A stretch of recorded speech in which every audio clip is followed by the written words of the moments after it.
Sabah merupakan antara negeri di Malaysia yang terkaya dari segi sumber alamnya. Khazanah alamnya yang luas dan indah telah menjadikan negeri Sabah sebagai sebuah negeri yang terkaya pada suatu ketika dahulu.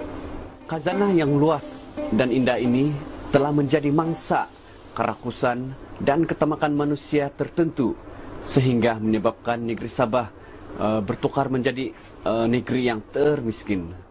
Kemiskinan di Sabah seringkali dikaitkan dengan masyarakat orang asal yang tinggal di luar bandar. Tanpa disedari oleh pihak tertentu, kemiskinan orang asal ini sebenarnya berpuncak daripada kehilangan tanah-tanah adat mereka yang telah mereka duduki dan diami sejak turun-temurun lagi.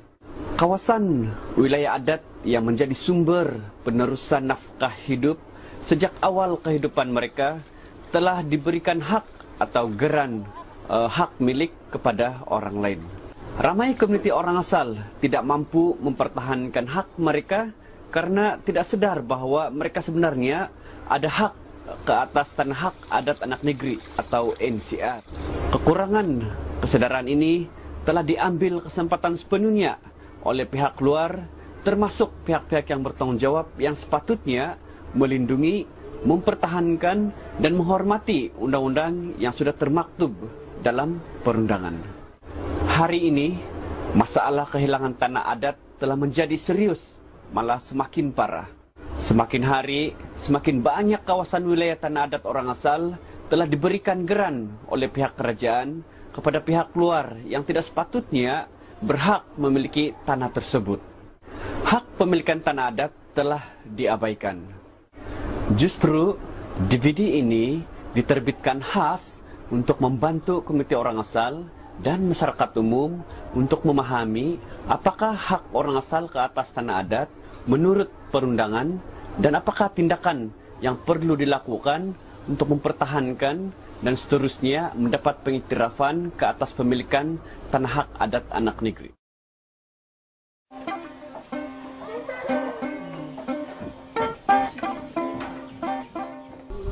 Hai, saya sekarang berada di Paitan dan saya berada di salah sebuah kampung yang dinamakan Kampung Tebatu di kawasan Paitan. Dan beberapa tahun dahulu kampung ini sangat kaya dengan sumber-sumber semula jadi, di mana mereka masih mempunyai hutan, sumber-sumber makanan dan juga sumber-sumber untuk kraftangan yang sangat berpotensi untuk ekonomi, dan juga sungai mereka masih asli pada masa itu. Tetapi kita lihat sekeliling pada masa kini, kampung mereka ataupun beberapa kawasan di kawasan Paitan ini telah digazet di bawah kawasan perhutanan. Dan selain daripada kawasan perhutanan, terdapat beberapa buah syarikat besar ataupun syarikat gergasi yang telah mengambil ataupun merampas tanah adat beberapa buah kawasan di Paitan ini. Dan apabila mereka kehilangan tanah ini, tanah adat yang mereka telah warisi daripada nenek moyang lagi, mereka hidup tanpa tanah. Jadi lihatlah di sekitar sini kita nampak komuniti kanak-kanak yang berada di sini, di mana kehidupan mereka harmoni, mempunyai kehidupan yang selesa karena mereka mempunyai tanah. Tetapi masalah ataupun cabaran sekarang yang seolah-olah menindas komuniti adalah kerana apabila mereka telah kehilangan tanah mereka, kehidupan seperti ini juga akan hilang. Kanak-kanak juga tidak akan mempunyai tempat untuk berlindung ataupun tanah untuk meneruskan generasi di masa akan datang. Jadi oleh kerana tanah-tanah sudah diambil, tidak ada tanah lagi, dan sungai-sungai juga semua sudah tercemar, mereka sudah tidak mempunyai tempat untuk pendapatan, mencari puncak ekonomi. Dan kerajaan juga sedang cuba memberi sokongan selepas semua ini terjadi, karena mereka sekarang berada di tahap kemiskinan. Tetapi sokongan yang kerajaan berikan ini, di mana mereka sentiasa memberikan subsidi dalam bentuk duit ataupun barang-barangan, dan ini menyebabkan mereka bukan menjadi kaya tetapi bertambah miskin, karena tahap kebergantungan mereka terhadap bantuan kerajaan semakin meningkat.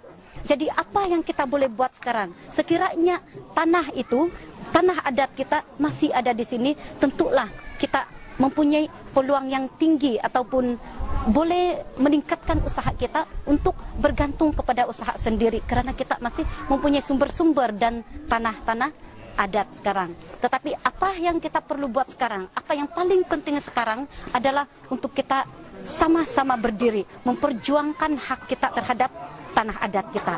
Sebab kami tahu juga bahwa di beberapa kawasan masih ramai yang tidak faham ataupun tidak sedar bahwa terdapatnya undang-undang yang melindungi hak kita sebagai orang asal, terutama dari segi tanah adat. Jadi sudah sampai masanya jangan biarkan perkara ini menindas kita, karena ketiadaan tanah kita tertindas, kita jatuh miskin, dan anak-anak kita tidak lagi mempunyai tempat seperti sebelumnya.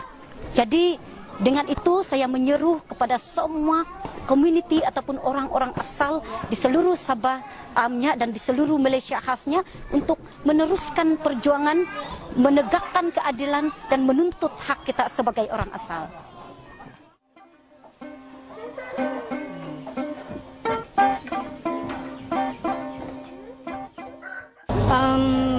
Di atas tanah saya yang saya lawan melalui peguam saya Datuk Kong Hong Ming, saya mempunyai kekuatan untuk mendapatkan hak pemilikan tanah adat saya ini melalui dokumen saya yang lengkap. Ya, misalnya sebelum saya lantik peguam saya itu, saya sudah buat bantahan di pejabat tanah dan saya sudah memohon untuk pemeriksaan di lapangan kawasan tanah yang dipertikai seperti yang milik saya tanah tersebut. Ya. Jadi walau bagaimanapun apabila saya mendapat tahu bahwa tanah itu boleh dilawan melalui undang-undang, peringkat undang-undang itu saya telah diwakili oleh peguam saya sendiri, yang mana 4 kali saya berhadapan dengan pembicaraan kes tanah adat ini, dan itu melibatkan Mahkamah Rendah Daerah Pitas dan Mahkamah Tinggi Kota Kinabalu dan Mahkamah Rayuan, dan yang terakhir sekali ialah Mahkamah Persekutuan, yaitu Ketua Hakim Negara sendiri telah turun ke Kota Kinabalu untuk memutuskan bahwa hak pemilikan tanah itu adalah milik saya dan saya menang.